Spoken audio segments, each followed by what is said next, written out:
Hello, this is Ms. Schrader. Today we're going to spend some time discussing Byzantine art. And my students, you need to have a piece of paper with which you can take some notes. When you're done, you're going to be writing between 5 and 7 sentences about what you've learned about Byzantine art. You want to start with a strong introductory statement. Some of the most interesting stuff about Byzantine art is this. Your choice on that.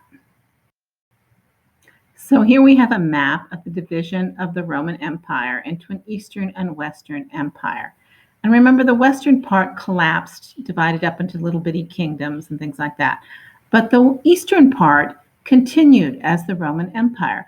Modern historians refer to it as the Byzantine Empire, so we can separate it from the Roman Empire. And it's called that because the original name of the city was Byzantium. Now, one of the big differences between the Eastern Roman Empire and the West after the collapse of Rome in the West deals with the religion. In the East, it is called the Eastern Orthodox Church, as compared with in the West, where they had the Roman Catholic Church. And this diagram shows you the similarities and the differences. The main points that are the same are that they are Christians, they follow the Holy Bible, they believe in God, the Son, and the Holy Spirit. But a lot of the other things are very different. And particularly one of the main things that's different is the way in which they present their art. Here we have an example of an Eastern Orthodox church. You can notice that a lot of them are going to have these domes at the top, kind of looks like a mushroom. This one is being done in gold. They do a lot of things with gold, but yeah, they're going to make sure they have a lot of these big domes. It's often a very big, elaborate church. While the Christians or the Roman Catholics have a lot of ornate churches, we don't normally go this big.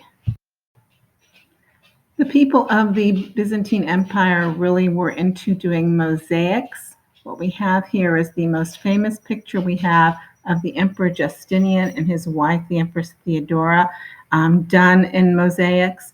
This was done in a church in Ravenna, Italy. I hope I pronounced it correctly.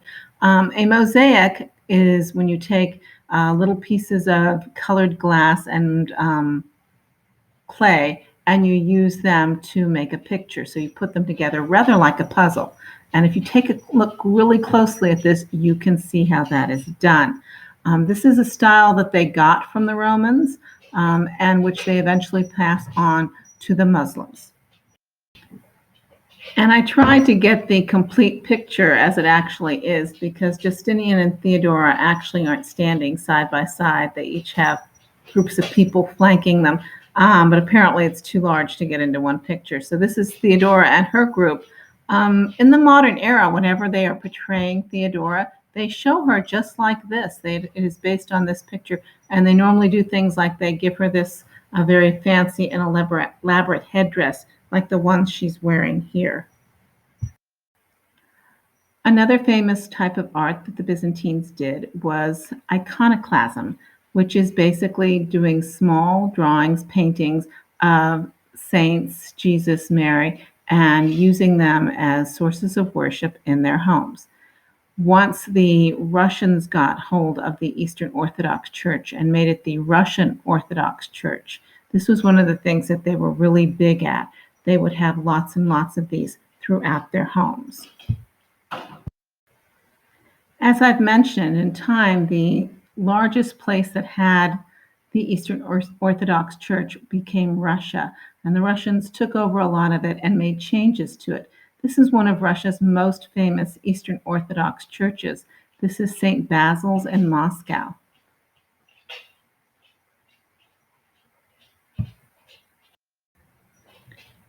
And this is an example of a Russian icon. I think this might be Saint Veronica showing the face of Jesus Christ on her cloth. And this is an example of an Eastern Orthodox crucifix, very different from the one you would see in a Catholic church. And this is another mosaic, one showing Jesus Christ. If you look closely, hopefully you can see the little bitty materials that they are using to make this image. All right, so my students, you're going to go ahead and give me between 5 and 7 sentences about some of the things in Eastern Orthodox art that you have been seeing, the things you thought was interesting, important, things like that. Make sure you have a strong introductory statement. All right, thank you.